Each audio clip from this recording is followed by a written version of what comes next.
बिस्मिल्लाहिर्रहमानिर्रहीम। अस्सलाम वालेकुम। मैं हूं असद और आप देख रहे हैं असद इलेक्ट्रिकल। लास्ट वीडियो में हमने फ़ोटो सेल का प्रैक्टिकल करके दिखाया था। आज की वीडियो में हम बात करने जा रहे हैं कि फ़ोटो सेल काम किस तरह करता है, उसकी रेटिंग क्या होती हैं और उसके कनेक्शन किस किस तरह किए जाते हैं। सबसे पहले तो हम बात कर लेते हैं फ़ोटो सेल की टाइप्स पे। तो कॉमनली जो है वो इसकी 3 टाइप्स होती हैं: photo conductive cell, photo voltaic cell जिसको पीवी सेल भी कहा जाता है शॉर्ट में, फ़ोटो इमिसिव सेल जिसको फ़ोटो ट्यूब भी कहा जाता है। तो इनकी जो शेप है, जैसा कि आपने देखा था जो हमने प्रैक्टिकल में यूज़ किया था, वो इस टाइप का था। ये फ़ोटो कंडक्टिव सेल है, यानी कि पहली टाइप है इसकी। दूसरी टाइप इस तरह की होती है जिसको हम सोलर पैनल कह रहे होते हैं, जो कि आपने देखे होंगे अक्सर जगहों पे लगे हुए। तो इसको फ़ोटो वोल्टेक सेल या पीवी सेल कहा जाता है शॉर्ट में। तीसरा फ़ोटो इमिसिव सेल होता है जिसकी शेप ट्यूब की तरह होती है। तो इसको हम कहते हैं फ़ोटो इमिसिव सेल या फ़ोटो ट्यूब। तो हम इन 2 टाइप्स को यहाँ पर स्किप कर रहे हैं क्योंकि हमने जो प्रैक्टिकल किया था वो फ़ोटो कंडक्टिव सेल था। तो आज का जो हमारा टॉपिक है वो फ़ोटो कंडक्टिव सेल है। इनको हम अलग से डिफ़ाइन करेंगे आगे चल के। तो फ़ोटो कंडक्टिव सेल जो है वो किस उसूल पे काम करता है, इसका जो काम करने का वर्किंग प्रिंसिपल जो है वो है फ़ोटो कंडक्टिव इफ़ेक्ट, यानी कि रेजिस्टेंस। इसका क्या मतलब हुआ कि इस पे जो लाइट पड़ती है, चाहे तो वो सूरज की हो या आर्टिफिशियल हो, जैसा कि हमने दिखाया था प्रैक्टिकल में, हमने एक बल्ब की लाइट से ही उसको ऑपरेट करवाया था। तो लाइट जब कम होती है तो इसकी इंटरनल रेजिस्टेंस बढ़ती है, और अगर लाइट बढ़ती है बाहर से तो इसकी रेजिस्टेंस कम होती है। तो ये इस उसूल पे काम कर रहा होता है, इसीलिए इसको लाइट सेंसिटिव रेजिस्टर भी कहा जाता है बाज़ दफ़ा। तो वो फ़ोटो कंडक्टिव सेल ही होता है। जहाँ पर आपको light sensitive resistor, photo conductive cell या खाली फ़ोटो सेल लिखा हुआ नज़र आएगा, उसका मतलब यही होगा कि वो फ़ोटो सेल की ये वाली टाइप है। ये किस मटेरियल से बनता है? ये एक सेमीकंडक्टर मटेरियल से बनता है जो कि कैडमियम सल्फाइड होता है नॉर्मली, या कोई और भी हो सकता है, लेकिन यूजुअली जो है वो ज़्यादा कैडमियम सल्फाइड यूज़ किया जाता है, जो कि एक सेमीकंडक्टर होता है। सेमीकंडक्टर क्या होता है ये हम आपको पहले बता चुके हैं। आपको डिस्क्रिप्शन में भी हम उस वीडियो का लिंक दे देंगे जिसमें हमने कंडक्टर, इंसुलेटर और सेमीकंडक्टर पे बात की थी। उसकी डिटेल आप वहाँ पर देख सकते हैं। तो फ़ोटो कंडक्टिव सेल का जो सिंबल है वो इस तरह है, यानी कि एक रेजिस्टेंस दिखाई जाती है इसमें, और ये लाइट, यानी कि इस पर लाइट पड़ती है तो इसकी रेजिस्टेंस उसके बिहाफ पे काम करती है, यानी कि वो इन्वर्सली प्रोपोर्शनल होती है। जैसे जैसे लाइट बढ़ेगी रेजिस्टेंस कम होगी इसकी, जैसे जैसे लाइट कम होगी रेजिस्टेंस बढ़ेगी। तो ये इस तरह अपने इंटरनल जो इसके अंदर एक कॉन्टैक्ट होता है जिसको ये मेक और ब्रेक करवाता है।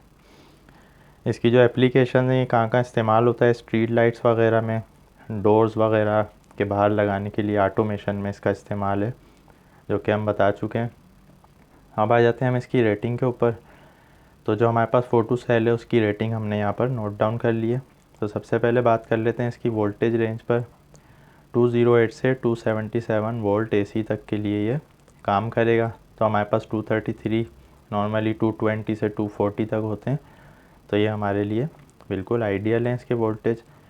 फ्रीक्वेंसी ये 50/60 हर्ट्ज़ दोनों तरह की फ्रीक्वेंसीज़ पर काम करेगा, यानी कि ये सब जगह यूज़ किया जा सकता है। जिस मुल्क में 50 है और जहाँ पर 60 है, दोनों तरह की फ्रीक्वेंसी पर ये काम करेगा।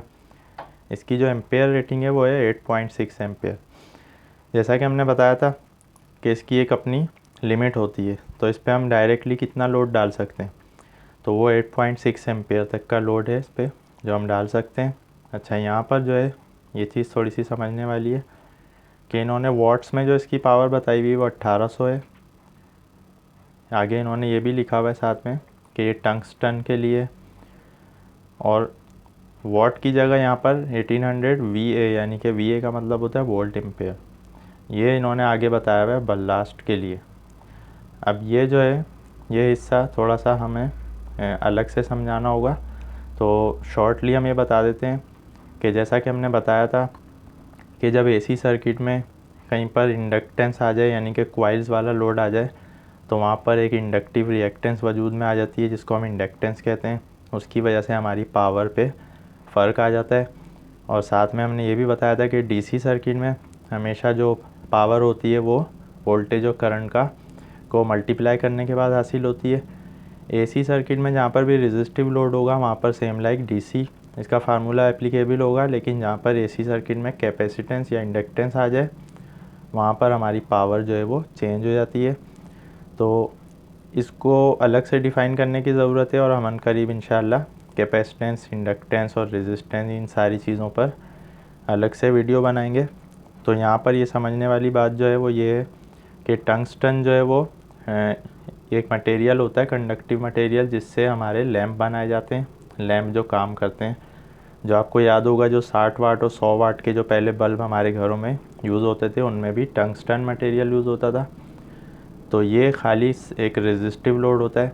तो अगर तो हम इस पर रेजिस्टिव लैंप चला रहे हैं टंगस्टन टाइप के, तो इसकी जो पावर है वो 1800 होगी, यानी कि पावर के फार्मूले से जो हमें हासिल होगी वो एग्जैक्ट इसी तरह हो जाएगी।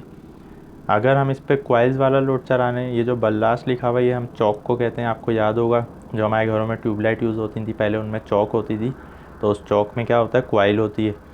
तो जब भी क्वाइल आ जाएगी एसी सर्किट में वहाँ पर इंडक्टेंस बीच में आ जाती है।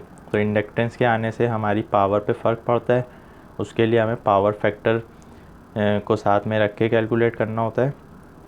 तो इसीलिए इन्होंने यहाँ पर ये बताया हुआ है कि इसकी वॉट्स में नहीं अब VA में होगी, यानी कि वोल्ट मल्टीप्लाई बाय एम्पेयर। तो ये VA जो है ये नॉर्मली अपेरेंट पावर कहलाती है, यानी कि ज़ाहिरी पावर। वॉट्स जो है ये एक्चुअल पावर होती है। अब हम इसको स्किप कर रहे हैं क्योंकि ये टॉपिक कहीं और चला जाएगा। इसको अलग से हम डिफ़ाइन करेंगे कि वॉट में और VA में या किलोवाट और KVA में क्या फ़र्क होता है। तो सिर्फ ये बात याद रख लें कि जो बल्लास्ट है इसमें चौक होती है, यानी कि क्वाइल होती है। तो एसी सर्किट में यहाँ पर क्वाइल आ रही है तो हमारी पावर पे फ़र्क पड़ जाएगा। अगर तो रेजिस्टिव लोड है खालिस तो पावर पे कोई फ़र्क नहीं पड़ेगा, जो फार्मूले से हमें हासिल होगी वही इसकी एक्चुअल पावर होगी। तो ये टंगस्टन जो है वो रेजिस्टिव लोड है, बल्लास्ट जो है वो इंडक्टिव लोड है, इसलिए यहाँ थोड़ा सा ये डिफरेंस आ जाता है। अब हम बात कर लेते हैं इसके कनेक्शंस पर। तो जैसा कि हमने प्रैक्टिकल में भी दिखाया था कि इसका जो ब्लैक वायर है उस पर हम फेस देते हैं। इसका जो वाइट वायर है यहाँ पे वाइट की जगह हमने ब्लू बनाया हुआ है, चूँकि वाइट हम यहाँ पे इस तरह ज़ाहिर नहीं कर सकते, तो वाइट पर न्यूट्रल देना होता है। तीसरा जो रेड है वो इसकी आउटपुट है, यानी कि यहाँ से ये लोड में चला जाएगा। अब हम बात कर लेते हैं कि हमारे पास जो लोड है वो बहुत ज़्यादा है, जबकि इसकी जो रेटिंग है वो 8.6 एम्पेयर मैक्सिमम है, यानी कि 1800 वाट। अब एज्यूम कर लेते हैं कि हमारे पास जो लोड है वो है 5000 वाट, जो कि इससे ज़्यादा हो गया। एम्पेयर हमारे पास तकरीबन हो गए 20-25 एम्पेयर का लोड। तो उस सूरत में क्या ये फ़ोटो सेल काम करेगा या नहीं? तो ये बिल्कुल काम करेगा। तो इसका तरीका ये होगा कि हम इसको डायरेक्टली लोड से कनेक्ट नहीं करेंगे, बल्कि इसके बीच में हम एक कॉन्टेक्टर लगाएंगे। तो वो कॉन्टेक्टर किस तरह लगता है, तो अब हम समझ लेते हैं कि हमें कॉन्टेक्टर किस तरह लगाना होता है। तो सबसे पहले तो ये नॉर्मली इसका सर्किट देख लें, जो कि हमने प्रैक्टिकल में भी करके दिखाया था कि ब्लैक वायर इसका फ़ोटो सेल में चला गया फेज़, न्यूट्रल पे वाइट वायर जो था यहाँ पे ब्लू हमने दिखाया हुआ है ये न्यूट्रल पे चला गया। रेड जो निकल रहा है वो इसकी आउटपुट पे, उस पर हमने बल्ब लगा दिया था और इसका न्यूट्रल यहाँ से कॉमन कर दिया था। तो इस तरह हमारा सर्किट कंप्लीट हो जाता है। अब ये बल्ब तो चूँकि कम रेटिंग का है, इसी तरह के हमारे पास 10 बल्ब हों तो हो सकता है कि ये उसको बेयर कर ले, लेकिन अब हमारे पास हैं बहुत ज़्यादा। तो एज्यूम कर लेते हैं कि हमारे पास 200-250 के करीब लाइट्स हैं जो कि हमें ऑन करवानी है एक ही फ़ोटो सेल के ज़रिए। तो अब सर्किट हमें इस तरह बनाना होगा। यही फ़ोटो सेल है, सेम कनेक्शन हैं। बल्ब जो हमने लगाया था इसके रेड आउटपुट पर, उसकी जगह हम लगा देंगे कॉन्टेक्टर। ये कॉन्टेक्टर की क्वाइल का सिंबल है, जैसा कि हम बता चुके हैं कॉन्टेक्टर में। अगर आपने वो वीडियो नहीं देखी है तो आप कॉन्टेक्टर वाली वीडियो भी देख सकते हैं।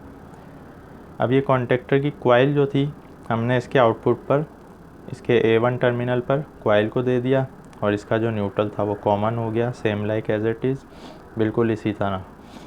अब होगा क्या कि इस फ़ोटो सेल के ऊपर जो लोड है वो सिर्फ कॉन्टेक्टर की क्वाइल का है, जो कि बहुत कम होता है। कॉन्टेक्टर जो है वो डिफरेंट रेटिंग्स के आते हैं। अभी हमने कॉन्टेक्टर की रेटिंग्स पे बात नहीं की है, उस पर हम अलग से वीडियो बनाएंगे इंशाल्लाह। तो हमने जो है अपने लाइटिंग लोड्स के हिसाब से कॉन्टेक्टर जो है वो चूज़ कर लिया है। तो कॉन्टेक्टर के जो मेन टर्मिनल्स होते हैं, असल में जो हमें लोड देना होता है कॉन्टेक्टर पे वो उन मेन टर्मिनल्स पर देना होता है। कॉइल पर जो है वो कॉइल का लोड बहुत ही कम होता है। तो अब फोटो सेल पर जो लोड आएगा वो सिर्फ कॉन्टेक्टर की कॉइल का आएगा, ना कि मेन लाइट्स का। तो मेन लाइट्स को हमने मान लें कि हमारे पास red, yellow, blue, neutral 3 phase supply आ रही है, जो कि हमने कॉन्टेक्टर के इनकमिंग में दे दी है L1, L2, L3, और आउटगोइंग से हमने T1, T2, T3 से हमने जो है वो डिस्ट्रीब्यूट कर दिए सप्लाई, यानी कि रेड फेस पे हमने 50 लाइट्स लगा दी हैं आगे डिस्ट्रीब्यूशन पैनल के ज़रिए। हमारा P1 हो गया यानी पैनल 1। रेड फेज़ आया वो पैनल 2 में आ गया, इस पे हमने आगे 70 लाइट्स लगाई हुई थी। ब्लू फेज़ पे हमने 100 लाइट्स लगाई हुई हैं। तो इस तरह अब जो लाइटिंग लोड है वो हमारे मेन केबल्स पर है, जो कि मोटे साइज़ की होती हैं। अब फोटो सेल से इस लोड का कोई ताल्लुक़ नहीं है। फोटो सेल का काम है सिर्फ कॉइल को ऑपरेट कराना, जिससे कॉन्टेक्टर एनर्जाइज हो जाता है। कॉन्टेक्टर के एनर्जाइज होते ही हमारा जो लोड है वो काम करने लगेगा। तो कॉन्टेक्टर की ये एक सिंबल हमने यहाँ पे दिखाया, इस तरह सर्किट डायग्राम बन जाती है। न्यूट्रल जो है वो कॉमन हो जाता है, सारी लोड से आके न्यूट्रल जो है हमारा कॉमन लग जाता है।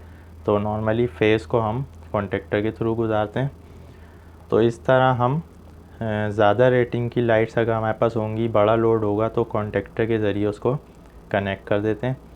तो एक ही फ़ोटो सेल हमारा बहुत सारे लोड को इस तरह चला सकता है।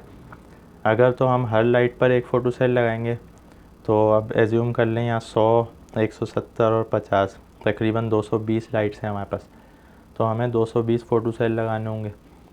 तो इससे बचने का तरीका ये होता है कि हमें कॉस्ट को भी सेव करना होता है। तो हम एक ही फ़ोटो सेल को एक कॉन्टेक्टर के ज़रिए कनेक्ट कर देते हैं। जैसे ही फ़ोटो सेल ऑपरेट होता है, कॉन्टेक्टर की कॉइल एनर्जाइज हो जाती है। कॉन्टेक्टर एनर्जाइज होते ही हमारे कॉन्टेक्ट्स जो है वो मेक होते हैं, और उसके साथ ही हमारी 3 फेज सप्लाई हमारे लोड में चली जाती है। तो ये तरीका होता है किसी भी फ़ोटो सेल से बड़े लोड को चलाने का। तो यहाँ पर हमें फ़ोटो सेल की जो रेटिंग है उसकी भी फ़िक्र करने की ज़रूरत नहीं होती है।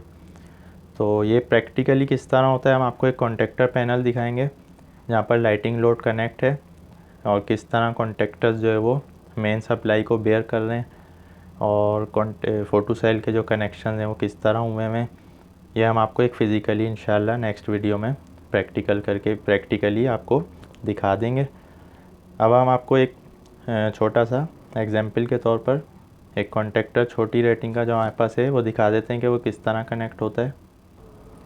तो ये एग्जांपल के तौर पे हमने यहाँ पर दिखाया हुआ है, ये हमारे पास फेज़ आ रहा है, जो कि हमने ब्रेकर के थ्रू, जैसा कि हमने बताया था कि ब्लैक वायर में इसके फेज़ आ जाता है, वाइट में न्यूट्रल आता है। तो वाइट जो है वो हमने न्यूट्रल कॉन्टेक्टर की कॉइल के A2 टर्मिनल पे दे दिया, जहाँ पे हमारा मेन न्यूट्रल भी आ रहा था। तो मेन फेज़ तो हमने ब्रेकर के थ्रू फोटो सेल को दे दिया है, न्यूट्रल हमने यहीं पर लगा दिया है। तो यहीं से हमने न्यूट्रल का वायर फोटो सेल का भी कनेक्ट कर दिया है। अब जो फोटो सेल की आउटपुट है यानी कि रेड वायर, वो हमने A1 में कॉन्टेक्टर की कॉइल में दे दिया है। तो जैसे ये फ़ोटो सेल ऑपरेट होगा सनसेट होते ही, तो ये कॉन्टेक्टर हमारा ऑन हो जाएगा। जब ये कॉन्टेक्टर ऑन होगा तो ये जो मेन टर्मिनल्स होते हैं L1, L2, L3, यहाँ पर हम मेन सप्लाई यानी कि मेन केबल्स दे देंगे, और यहाँ से हम T1, T2, T3 से अपने लोड को कनेक्ट कर देंगे। तो लोड जो है वो कॉन्टेक्टर बेयर करेगा, ना कि फ़ोटो सेल। तो इस तरह हम बड़ा लोड चलाते हैं। तो इंशाल्लाह नेक्स्ट वीडियो में हम आपको फ़िज़िकली एक पैनल भी दिखा देंगे जो कि लाइटिंग लोड्स के साथ कनेक्ट हुआ हुआ है। आज की वीडियो से रिलेटेड आपका कोई भी क्वेश्चन है आप कमेंट्स में ज़रूर पूछ सकते हैं, और वीडियो पसंद आने की सूरत में लाइक कीजिए, फ्रेंड्स के साथ शेयर कीजिए, चैनल को सब्सक्राइब कीजिए। नेक्स्ट वीडियो तक के लिए इजाज़त दीजिए। अल्लाह हाफ़िज़।